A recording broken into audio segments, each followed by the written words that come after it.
The following is a presentation of the ECRHL Network. All right, folks, welcome back to ECRHL Live. We're here on another Tuesday night as we're continuing through this lack of hockey and whatnot. So coming live with a bunch of different people from the league and letting them tell their stories. And tonight we've got a crony here with John Landreneau. So welcome to the show, John. Thanks for having me, Ray. Excited. All right. Awesome. Well, we're both sporting our Cronies colors here tonight. And and John, that was John's idea. It was a good one. So I put mine on as well. I serve as the backup goalie, maybe the e-bug if you want to call it, for the Cronies, and I've earned myself a jersey here and get to play from time to time when you guys are lacking a goalie. So yeah, some of our proudest moments were with you, Ray. Well, that's true. That's true. I think we played. I was undefeated for a little while. Then we had one really rough game, and it seems like it's always when you guys have some kind of wedding or whatnot, and it's really shorthanded. So yeah, we probably showed up a little sauced for those games. Yeah, that's it. That's for sure. And been shorthanded, and well, hey, we've put on good battles, and I'll tell you what, and this is something that you can probably attest to. It's good when the Cronies win, but it's just as good when the Cronies show up to the rink. Mm-hmm. Yep. Playing with four is the worst. Right. But yeah, we managed to make do. That's right. Well, you guys are the defending champions, undefeated, unbeaten when it comes to the tailgate. That's what the Cronies are about. So you know, we talked a little bit about the history of the team. I wanted you to tell a little bit about the origin story of the Cronies. How did that come about? How did you guys get together? Yeah, it really started with Chris Simpkins. So I went to college with him, and he had played roller hockey in college and was looking to get a team after he heard about ECRHL. And for me, he came up and asked, "Hey, can you rollerblade?" I said, "Well, I think the last time I did, I was in my driveway when I was 12 years old." He said, "Good, you're in."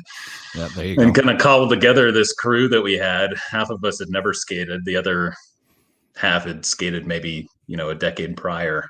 Learned how to skate that first game and kind of realized that, hey, we're in a different league here. I know I couldn't skate backwards and I couldn't turn left, but slowly kind of picked up the hang of it over the past, was it 5-6 years now that we've been playing? Yeah, it's amazing how quickly, because you guys joined right at the beginning, I believe. Yeah, so it was when the ECRHL took over. It was the spring of 2013, and that was your guys' first season. Mm-hmm. Because it was you guys came in at the same time as the River Rats, now Berserkers. So you guys came in right at that same time. So yeah, you've been out there you guys have been out part of the league as long as the ECRHL has been a part of Groton hockey. Yeah, and we've talked about this with the team before. One of the most fun things for us is kind of to see the progress that the Cronies have made from that first day where it's like Josh Davis didn't even have bearings in his wheels. He didn't realize it until 3 seasons later. Yeah, those are important. Yeah, those are definitely important. But you guys have definitely, there's definitely something you can see about your team, and you guys have you've picked up some really good guys and become a competitive team in the league. I mean, there was a lot of time where you guys were running, that parity between that 3, 4, 5, and 6, and you guys were right in that mix. Yeah, the goal was at this point just to make the playoffs and try to, at least ruin one team's day when we get there. Right. With that ultimate goal, hopefully within the next couple of years or so, to put our name on the trophy. That'd be great. And you guys did put your name on a trophy. We'll talk about the Steve Lambert Memorial Tournament a couple of years back. You guys were able to pull that off. So yeah, that's definitely the highlight of our Crony career, I believe. I distinctly remember we had started our locker room process very early in the morning. Somehow made it to that last game, and I'll never forget at the face-off. It was we played Kenny Loggins' song "Just Dancing" to warm up, everyone thought we were totally off our rocker, lined up for that puck drop. And the other team just says, "How are you guys doing this?" And it's like, "We're ready to go," and took it. It was great. Oh yeah, yeah. You One of guys those definitely. unforgettable moments. Well, I'll say that the Lambert tournament, it was just before the league, but it definitely changed the element when you guys started playing in the league. When it came to off rink, like you guys showed up with. And you guys were kind of camping over near where Voodoo was in the beginning. And I remember the half keg grill, the keg grill. And, guys were like, taken back, like, oh, wow. I mean, this can be a little bit more than just show up and play hockey. You guys really knew how to do the pregame, postgame. Yeah, we knew we were going to be there for a while, and just kind of treat it like a tailgate, Yeah. Bring the other teams in, have a good time. We know we're going to be there all day, and just, Right. And you saw it develop, once they saw you guys doing it, it started to grow, and in a positive way. It really was. It was more teams doing like that, where they would bring food, and then, I mean, they were intermingling with you guys as well. And, it really turned into to quite a camaraderie, off the rink, which was really unique, and something unique to our rink as well, that we have the facility for it, an outdoor rink, parking lot next to it. So, yeah. But let's go back. Let's talk about, in the before Cronies days. Let's talk about this EBAC deck league, because I saw a picture, and I didn't get a chance to put this together, but I saw a great championship photo. And I think one of the more surprising things to me was see Simpkins in goal. Oh, yeah. How was Simpkins as a goalie? I think Simpkins just didn't want to run. And we all got it together, because I think we had one captain, and he was just looking for people who could run and hold a stick. And that was mine and a couple other guys' introduction to hockey. And that's where the rivalry with Electric Boat started too. We saw another opportunity to go against EBAC and just try to make sure that we win all the games versus them. But start with deck hockey, and kind of went in a reverse from me and a couple other guys, where started with deck, then went to roller, and then a handful just started picking up ice as well. Right. But I joke that I love the deck hockey. It was a lot of fun. Mm-hmm. I joke that all the Cronies hockey and the ice hockey is just training for that. Oh, there you go. Because I can actually run and move. I don't have to think about skating in that league. There you go. That's right. Yeah, we got Simpkins chiming in, 2-time B League champs. So yep, that's true. That's great. That's great. And then George has put some comments up here. So you guys were filling the barrel with empties, and actually, I think that was your high water mark there, $112 in returnables.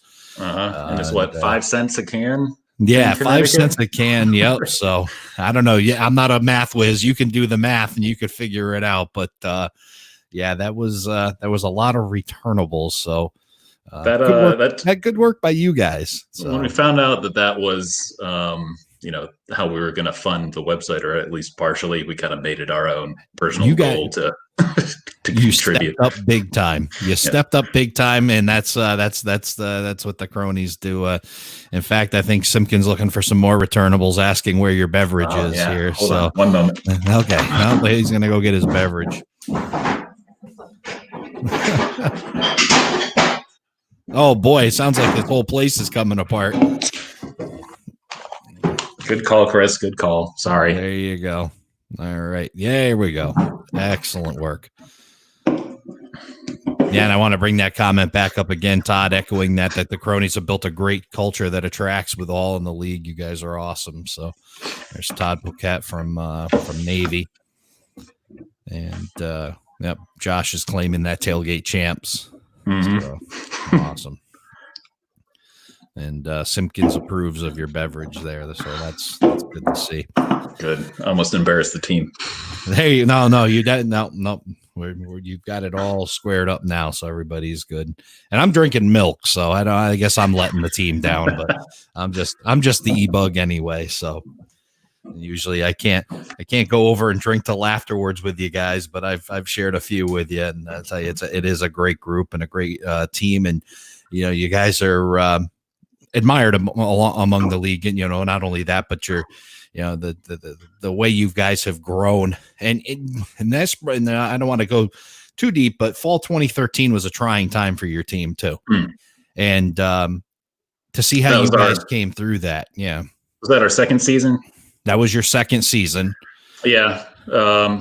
A little team, hiccups. A little bit of some things that were some team politics and whatnot that were from outside influences, but 20 when you guys got through that, and then spring 2014, I was really pleasantly surprised to see you guys turn that back around, and to think the longevity. Now we're looking at spring 2020 here. You guys have been strong. Yeah. That was one of the turning moments too at the end of that season, I think, where I think everyone knows the politics that kind of happened there. But at the very last moment, we had an opportunity to win, and it was me, Josh Davis, Nate Catania, and I forget the fourth, but kind of our four worst players at that time. Right. And we all decided, nope, we're not taking a shift, even if it means that we're going to lose it. And the whole league kind of rallied around us and saw the original cronies out there. Yeah. This is one of those shining moments, even though, it wouldn't have been right to put our name in the trophy like that. No, and and as much as winning is great, there's far more things to accomplish, and I think that's exactly what you guys did, and especially showing that from that point forward, you guys have just been getting stronger. You picked up Eric Faxon. That was a solid pickup for your team. You've added him, to the team, and now he's moved, but still kind of like what you're talking about. So we can talk about that a little bit. You're actually coming to us live from where tonight? Pittsburgh now. So got a good job opportunity. It's closer to family, but like I mentioned before, I'm trying to make sure that I'm eligible for at least playoffs, and I'll fly in and bring Faxon down with me if I can. If I can come in from Pittsburgh, he can come in from Boston. Yeah, excellent. Yeah, that's for sure. And I know Faxon, it's 3 games, and I know Faxon has put in a lot of effort to make sure he makes those 3 games in the playoffs, and maybe even a few more. So hopefully you're going to be able to do the same, come back from Pittsburgh, get those 3 games in. Yeah. Hopefully we'll be up and running soon so that you'll have that opportunity.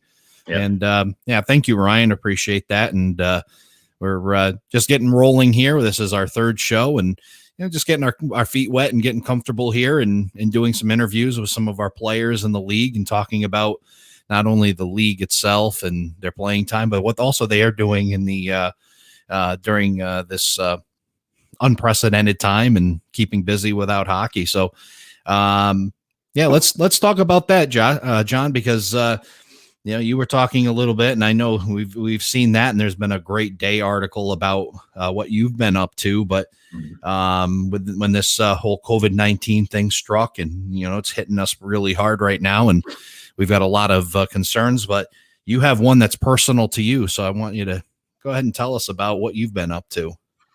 Yeah, so a lot of my family's in the healthcare industry, and right when COVID started to hit, and hospitals started getting stressed, I know members of my family were given a single mask and said, make this work for a week.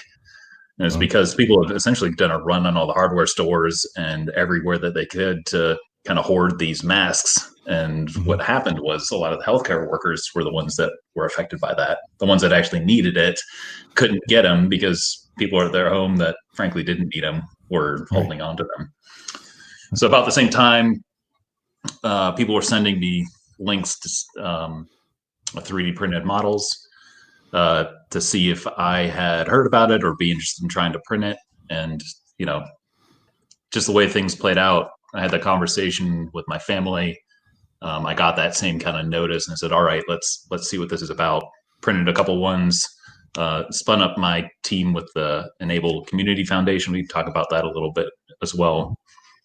We printed a couple models, picked one that fit the best, felt like it was the the safest and most convenient to print, and just kind of went from there. So we are printing 3D printed masks right now.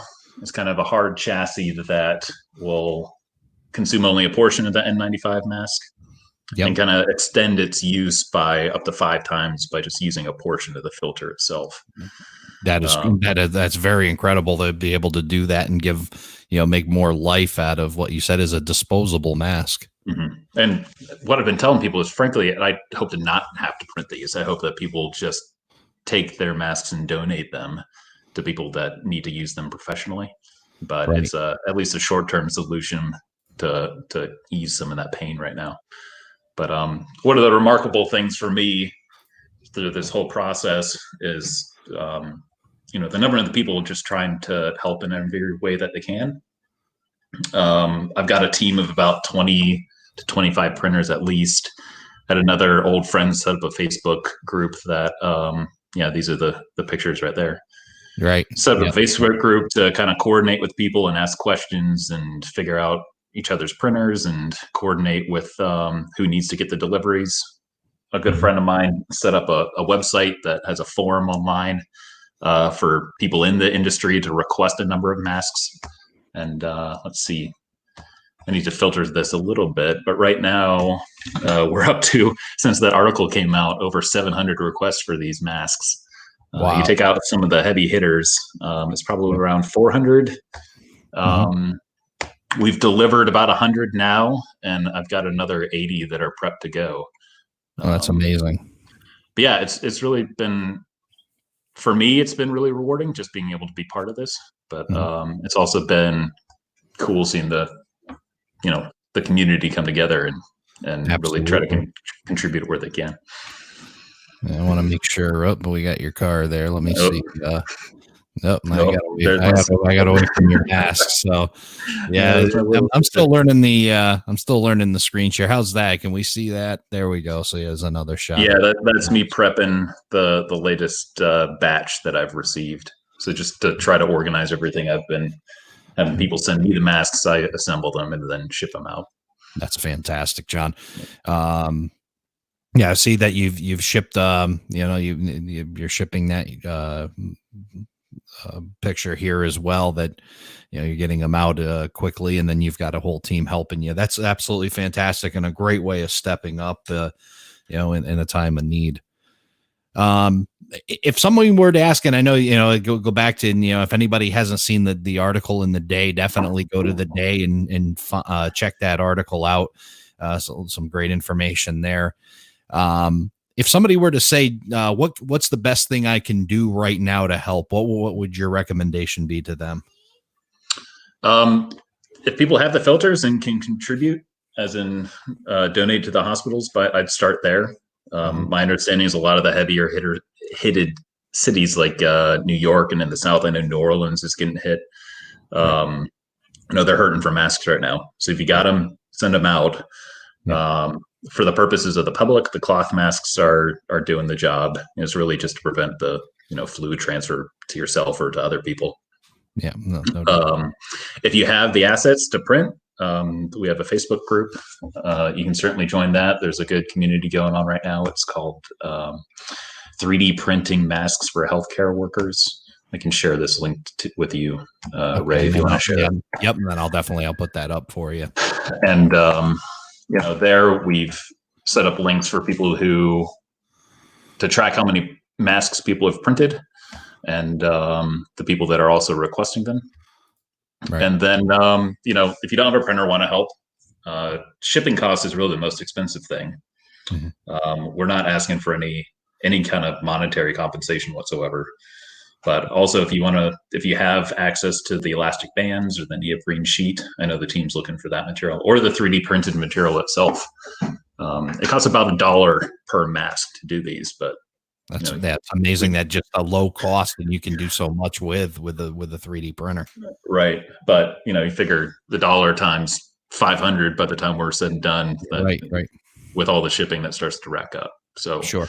I've been stressing to the team to not take any monetary compensation, but if people want to donate materials or time, then absolutely, let's all band together. Right. Well, I'm gonna try to put a banner up here. Bear with me just a moment, and I'll share that information out. And There we go. That is the group. It's a little, I'll leave it up there for a few as people want to take a look at that and whatnot. They can always check out that Facebook group. Yes, it's 3D printing masks for healthcare workers specifically. Excellent. Yeah, so if anybody wants to help out or wants to check that out, definitely check out that group.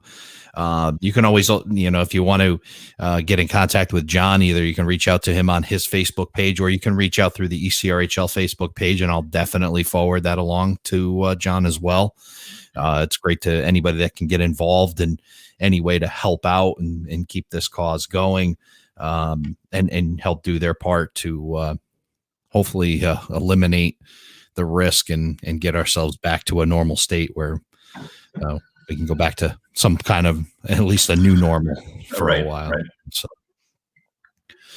but this is not your first time around with doing some charitable acts with your 3D printer, and I wanted to have you talk a little bit about that. And sure. I'm going to try to get an image up here while you start to tell us. So tell us what you've also been doing with that 3D printer.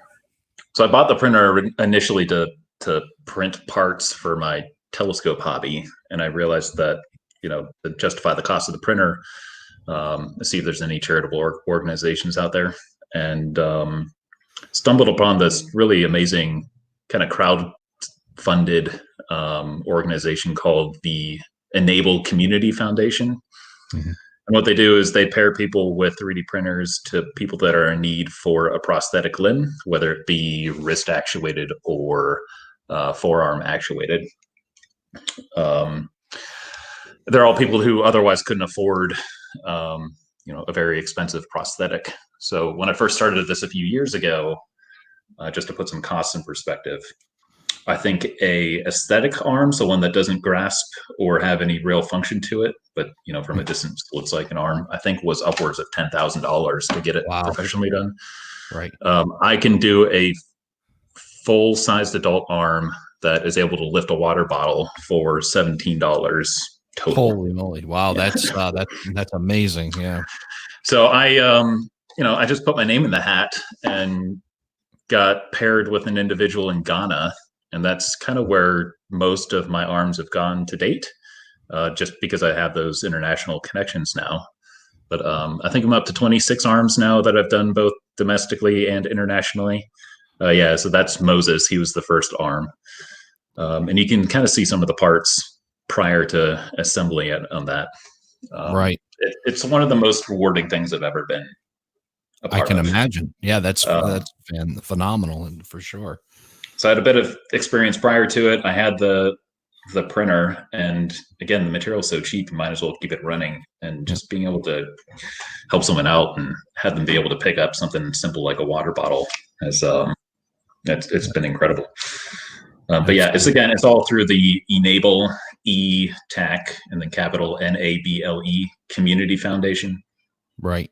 And the little girl there, Glorious, is holding the latest ARM model, which again, all the CAD work is done by the community as well. And I think this individual had 3D scanned his own hand and then turned it into a mechanically actuated model.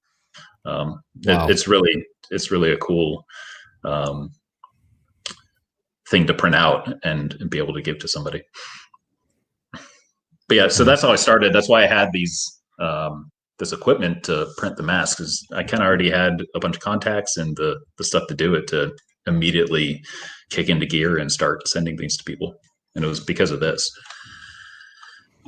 Yeah, that's fantastic. And look at the difference that you're making in these people's lives. You're talking something that was tens of thousands of dollars to do, you're able to do for a far less expense. And then just, what the changes is invaluable, to be able to, something we take for granted that you're able to get back to them. So one of the more humbling things too was, my contact out in Ghana was telling me that simple things that you might find on Amazon and get delivered to your doorstep in 2 days, for them, it's either impossible or it could take months. Right. That video is actually pretty good. It shows it being able to pick up a. Yeah, I'm going to slide down on it just a little bit more if that works. So that's Jackson in Arizona. Yeah. And then What's fun too is particularly the kids in the United States, they like the either the colorful arms or even the superhero themes. So if you scroll down a little bit,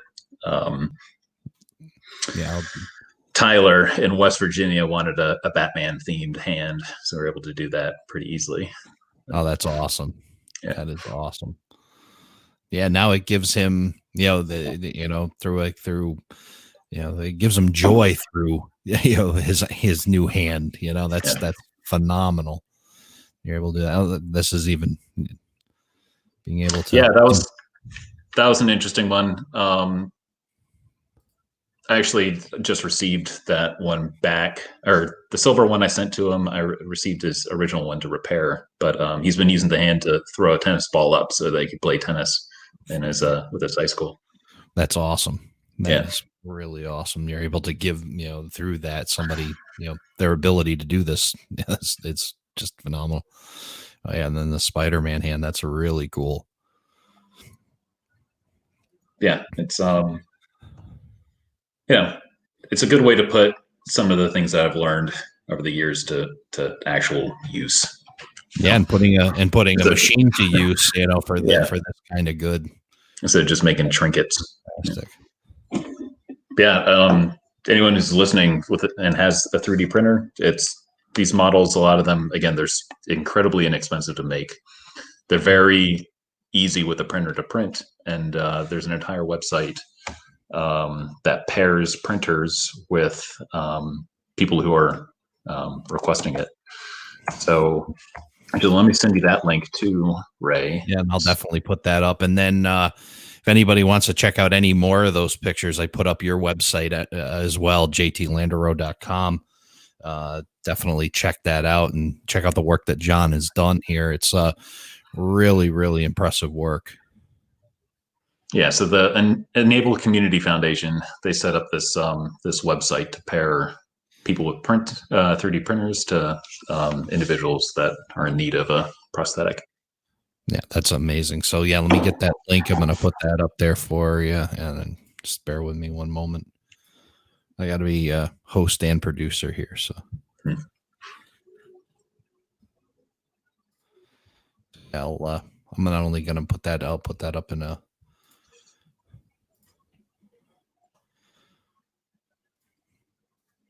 There's that website, and then I'll also throw that in the chat as well, so that anybody that wants to have that. I know Todd was asking that, saying I know a lot of people have those printers. I could be a part of that. Definitely share that out, Todd. That'd be fantastic. So that link there is in the group, and he asked for that link. Mm-hmm. So. Excellent. Yeah, it's really, I've found a lot of people have gotten a printer to do like a specific project, and then they're kind of wondering why they got it in the first place. And again, it's about, let's say, a $20 spool of filament can make 3 or 4 arms. It's really, at least for the kids or the simple models, like the one with the individual playing tennis. And what kind of durability do they provide, and longevity? I mean, once you make an arm, what kind of life can you expect out of it? So the guy playing tennis, I think it lasted him around 18 months, and he just needed it to be tuned up, a couple extra parts to be printed, and we'll send some of the spare parts as well with them. That was the only feedback that I gotten of the arms that I've done so far. But again, they're so inexpensive and so easy to make, right? That even if the whole thing gets destroyed, just make a new one, right? Well, it's just amazing. A $20 arm, even if it lasts that 18 months, it's just amazing versus tens of thousands of dollars for, like you've talked about, through a professional or medical, group. That's amazing what the difference that can make. For kids specifically, I think it's really significant because of the amount of how fast they're growing and how expensive it is to get a new arm that fits to stick with them. So an adult arm might last a lot longer because they don't have to worry about outgrowing it. But the little girl in Ghana, for example, I've sent her a couple of different models now just because she outgrew the first one. Oh yeah, yep. That's great. Yeah, and you're able to now. How do you size it? I mean, is it something that's based on age? I mean, do you get some dimensions? How do you figure it out from person to person? They send a scale picture, so they'll put their arm in different positions with a ruler next to it. Okay. And there's free software online that you can just take that picture and scale it, and then scale the model to that picture and go ahead and print.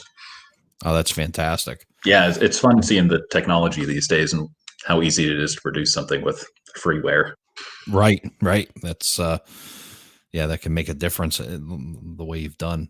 I'm just looking through some comments and making sure that we keep up with everybody who's joined us. And I want to thank everybody who's tuned in here on both our ECRHL Facebook page and also tuned in on YouTube. Made a little accomplishment this week. We worked really hard to get ourselves a YouTube custom URL. And that was our project of the week. And it takes 100 subscribers to get to that point. And thanks to everybody who was able to get us that. Now it's a lot easier to share shows like today's show out when we have a link. So now we're on youtube.com/ECRHL hockey. So that was a nice little accomplishment for the league. And it's been great having you here, John, and telling us about your 3D printing projects and whatnot, and your move to Pittsburgh, but hopefully not a move away from ECRHL. Definitely good to have you in the league and part of that Cronies group. And, oh yeah. So the I've got such a good group of friends up there.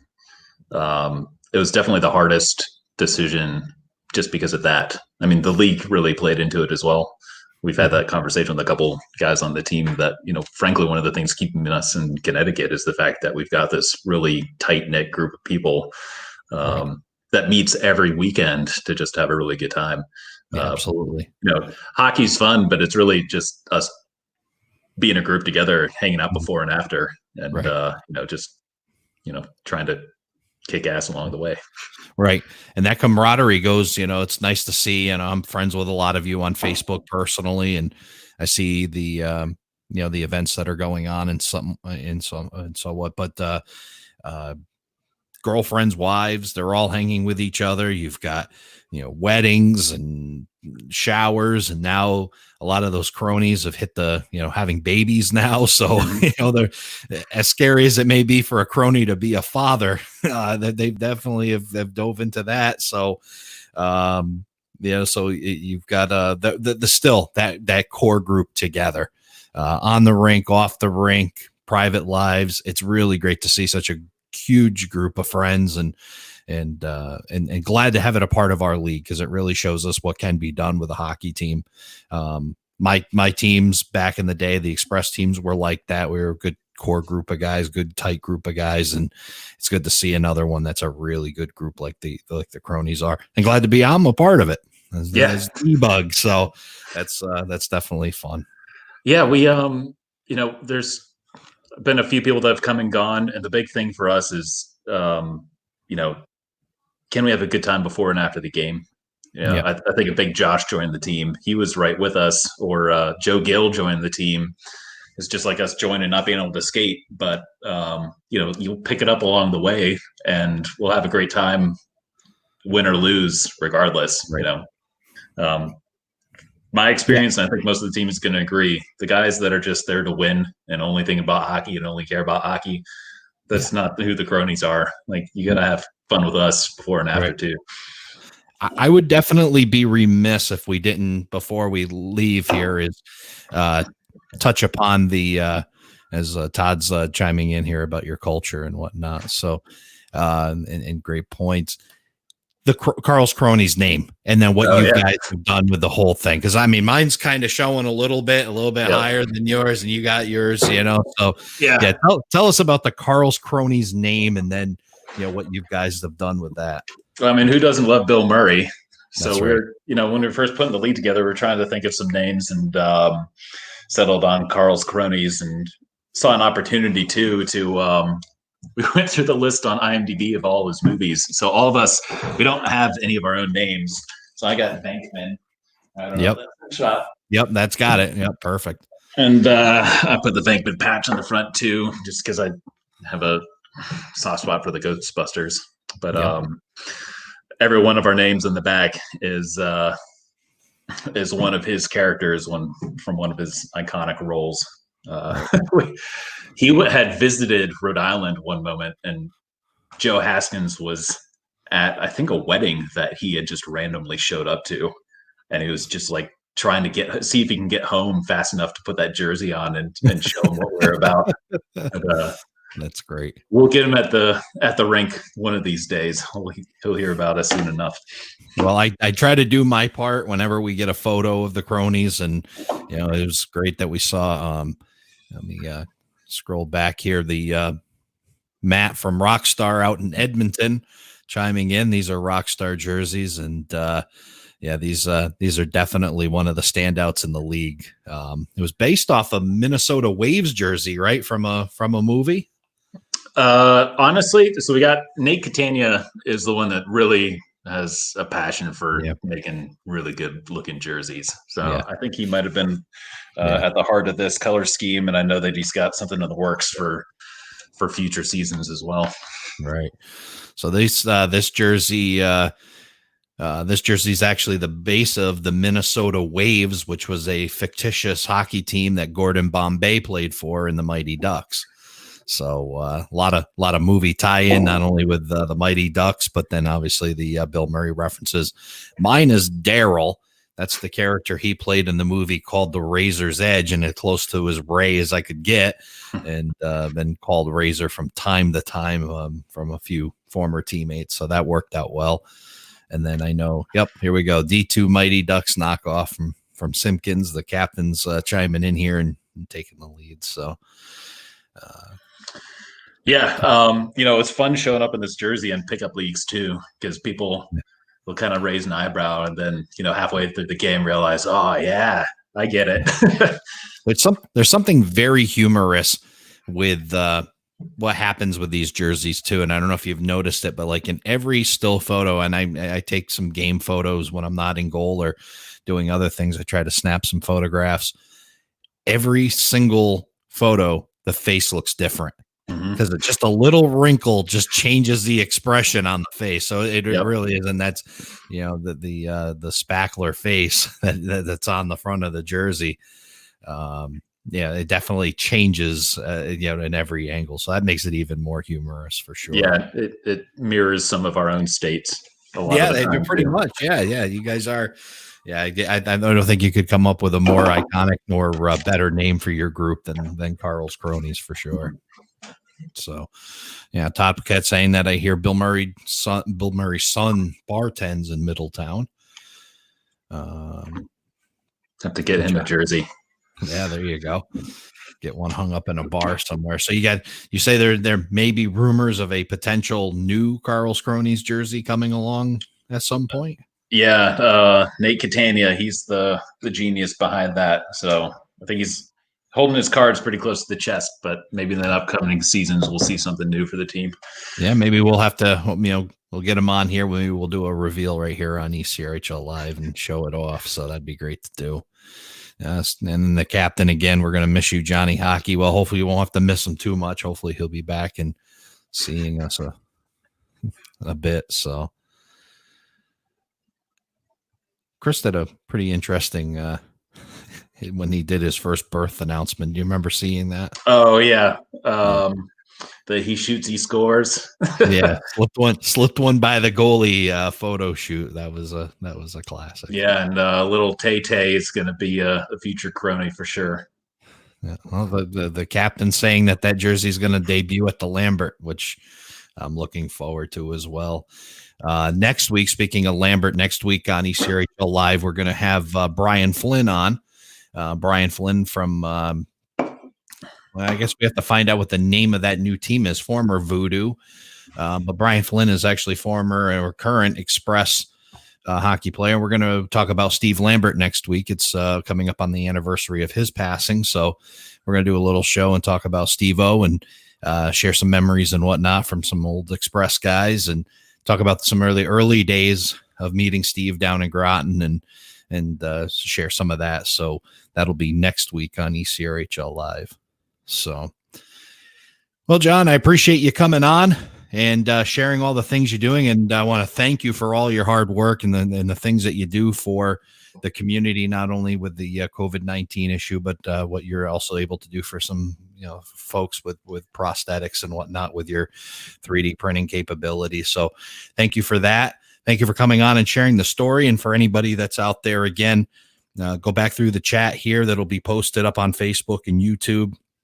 You can reach out and with a bunch of different ways of helping. And if and all else fails, feel free to send a message through the ECRHL channels. We'll definitely get those forwarded on. Again, our website, ECRHLhockey.com. If you're on YouTube, you can check out our Facebook page as well, facebook.com/ECRHL hockey. For those that are on Facebook, we now have our custom URL there at youtube.com/ECRHL hockey. And of course, you can just shoot us an email the old fashioned way at ECRHLhockey@gmail.com. John, thanks again for coming on. Great seeing you. Stay safe there in Pittsburgh, and hopefully we'll see you down at the Groton Hockey Rink soon. Yeah, absolutely. Thanks, Ray. Thanks for setting this up. All right. Thank you, everybody, for tuning in, and we'll see you next week at 7 o'clock here on ECRHL Live. Have a good night.